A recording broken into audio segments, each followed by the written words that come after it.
tem porque né, da natureza humana, né? Então, talvez o maior aprendizado que eu tenha tido foi com um aluno, que era um aluno assim, né? Apareceu na quinta aula, atrasado, sabe aquele que você olha e fala assim, nossa, que é nada, né? E aí, bom, ficava lá, de vez em quando ele começava a conversar, eu fazia psiu, ele ficava quieto, mas não dava muita atenção pra mim, eu tinha nítida a sensação que ele me odiava, que eventualmente acontece. Juntando todos os trabalhos, ele tirou 5. E aí, bom, tirou 5, eu falei, bom, fatalmente vai estar em prova final, porque na época a média na Veiga para não ficar em prova final era 7, então ele teria que tirar 9 para não ficar em final. E aí na minha cabeça eu falei, já está em final, vai ser um candidato forte à reprovação. Aí um dia não tinha a ver com um aprendizado, com uma lição de moral, com nada disso.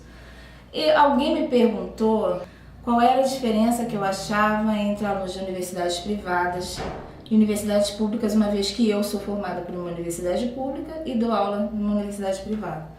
Eu falei que eu não via diferença nenhuma. Na verdade, a diferença é a quantidade de pessoas que não querem nada. Então, assim, mas eu tenho alunos tão ou melhores do que os meus colegas nas universidades, na UFRJ, que foi onde eu estudei. Então, eu não via diferença nenhuma, a não ser a quantidade de gente que não quer nada. Mas falei isso, não falei nem olhando pra ele, não falei nada. A aula acabou, ele fez que ir embora, voltou. Aí falou assim, professora, posso falar com você? Eu falei, nossa, o negócio é grave, não quer nunca nada comigo, não me dá a mínima atenção. Quer falar comigo? Eu falei, deve ser uma coisa grave. Aí ele sentou pra mim e falou assim, você acha que eu estou no grupo dos que não querem nada ou dos que querem alguma coisa? Eu levei uns 3 minutos para associar o que ele estava me perguntando ao que eu tinha dito na aula. Aí quando eu entendi que ele estava se referindo a uma fala minha, eu falei assim, o que você acha? Aí ele falou assim, eu acho que eu estou no grupo dos que não querem nada. Eu falei, eu também acho. Aí ele levantou, voltou de novo e falou assim, mas você acha que se eu quisesse alguma coisa, eu conseguiria? Eu falei, acho. Eu já li textos seus e vi que você comete erros porque você não está aqui, né? Nas aulas, você não lê a apostila, você não está acompanhando, você não quer melhorar. Mas eu acho que você tem potencial, eu acho que você poderia. Se você quiser alguma coisa, você vai conseguir. Foi bastante para ele, a partir daí, em todas as aulas, ele fez todos os trabalhos. Eu não ajudei, porque eu não sou de ajudar, ele tirou 9. Ele não ficou em prova final. E aí, assim, e a gente acabou se aproximando mesmo. E no fim das contas, eu fui orientadora dele. Ele fez uma revista de rock, que é um ritmo que eu não gosto.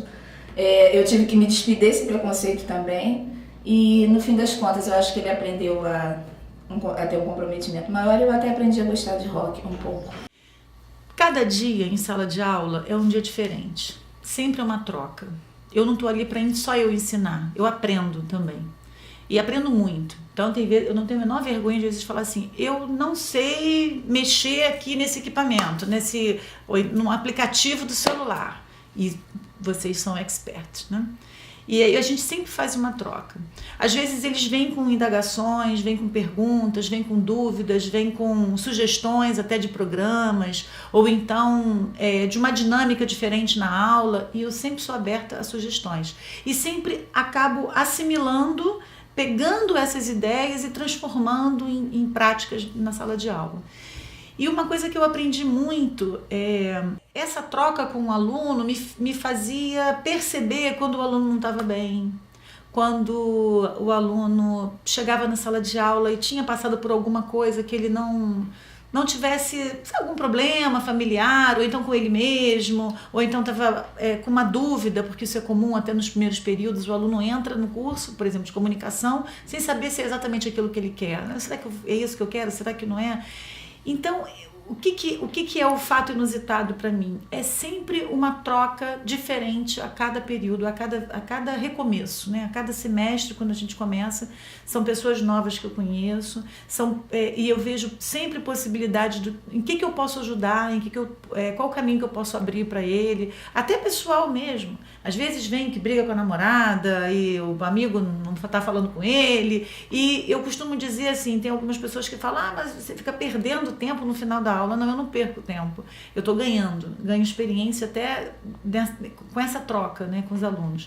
E tenho uma satisfação enorme de ver aquela pessoa que esteve aqui com a gente, principalmente na TV, em que a gente lapidou. A pessoa entrou aqui completamente crua, sem saber absolutamente nada, postura, roupa, vestimento, qualquer coisa.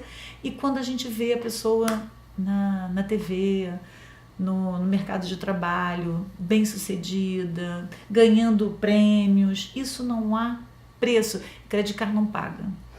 Ao longo da minha história, mas eu acho que um professor decisivo, que eu queria já mandar um alô para ela, feliz dia da professora Patrícia Moran, que é uma professora que hoje está na USP, e que foi muito interessante por ser essa professora que sabia seu nome, que te levava para a gravação de um filme ou para uma peça de teatro, aquela relação fora do espaço da sala de aula. E na sala de aula também soube ter uma identificação de desejos, assim, né? Gostava de coisas parecidas com a minha, e nisso ela podia trocar mais, passar mais experiência. Mas eu gosto de lembrar sempre de um autor que é o Gumbrich, que fala de experiência de intensidade, que a universidade sempre trabalhou muito com a pesquisa histórica, né? Explicar tudo através da história, tudo é um movimento histórico, isso é algo que vem de uma leitura marxista do mundo. E aí o Gumbrich fala que a gente hoje precisa historicizar menos e produzir intensidades. Então, às vezes, colocar o aluno diante de algo que ele nunca viu uma vez é aquilo que ele vai lembrar depois, ele não vai lembrar a explicação inteira, ele vai lembrar que em algum momento na sala ele viu um material muito interessante. Então eu tento trabalhar um pouco nisso, na exposição de repertórios novos. Assim. Com base nisso é que você vai ter uma participação mais ativa na comunidade, ter uma participação mais ativa na política, ter uma participação mais ativa na economia, na defesa do meio ambiente, em cima de várias áreas de atuação. Então é fundamental que você tenha essas informações e que elas cheguem para você com alguma fundamentação, né, com alguma contextualização, para que você possa, com base também na sua formação, nos conhecimentos que você tem, você tirar uma posição que seja mais reflexiva e crítica em relação àquilo que você está recebendo. E aí você convence o aluno que é importante esse processo para ele. Porque o aluno está acostumado com aquela aula convencional. Eu venho aqui, falo, e aí nem sempre o aluno assimila aquilo, porque a gente está dormindo, está no computador, está isso, está aquilo outro. A gente tem que procurar ter uma inversão. E essa inversão eu acho que é importante para o crescimento de todo mundo. Ser professora enfim, eu costumo dizer que ser professora é aprender a doar, porque você só pode ensinar o que você tem, né? Você só pode dar ao outro o que você acha que tem.